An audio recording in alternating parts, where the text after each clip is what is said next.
জম জম তদম ভক্ত শ্রদ্ধার্চিতামিচ্ছতি তস্য তস্যাচলাম শ্রদ্ধাম তামেব বিদধাম্যহম। অর্থাৎ পরমাত্মা রূপে আমি সকলের হৃদয়ে বিরাজ করি।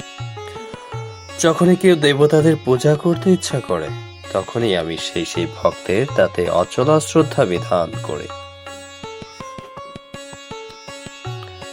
তাৎপর্য: ভগবান প্রত্যেককেই স্বাধীনতা দিয়েছেন, তাই কেউ যদি জড় সুখ ভোগ করার জন্য কোনো দেবতার পূজা করতে চায়, তখন সকলের অন্তরে পরমাত্মা রূপে বিরাজমান পরমেশ্বর ভগবান তাদের সেই সমস্ত দেবতাদের পূজা করার সব রকম সুযোগ সুবিধা দান করে।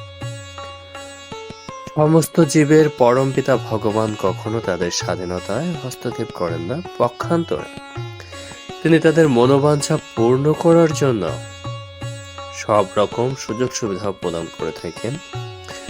এই সম্বন্ধে কেউ প্রশ্ন করতে পারে যে জড় জগৎকে ভোগ করার ফলে জীব যদি মায়ার ফাঁদে পতিত হয়, তাহলে সর্বশক্তিমান ভগবান কেন তাদের এই সুযোগ প্রদান করেন?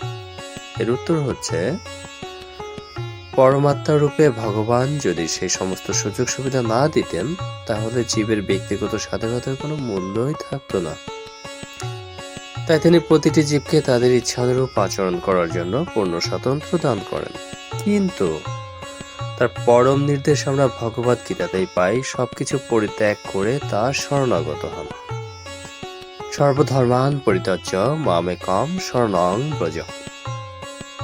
আর মানুষ যদি তা করে, তাহলেই সে সুখী হতে পারে। জীবাত্মা ও দেবতা এরা উভয়ই পরম পুরুষোত্তম ভগবানের ইচ্ছার অধীন।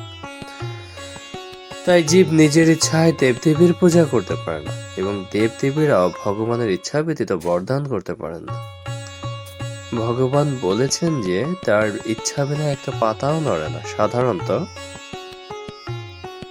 সংসারে বিপদগ্রস্ত মানুষেরা বৈদিক নির্দেশ অনুসারে দেবোপাসনা করে, যেমন রোগ নিরাময়ের জন্য রোগী সূর্যোপাসনা করে থাকে, বিদ্যার্থী বাগদেবী সরস্বতীর পূজা করে, এবং সুন্দর স্থিতি লাভ করার জন্য কোনো ব্যক্তি শিবপত্নী উমার পূজা করে থাকে। এভাবে শাস্ত্রে বিভিন্ন দেবতার বিভিন্ন পূজা করার বিধান দেওয়া আছে। আর যেহেতু প্রতিটি জীবই কোনো বিশেষ জাগতিক সুযোগ সুবিধা উপভোগ করার অভিলাষী হয়,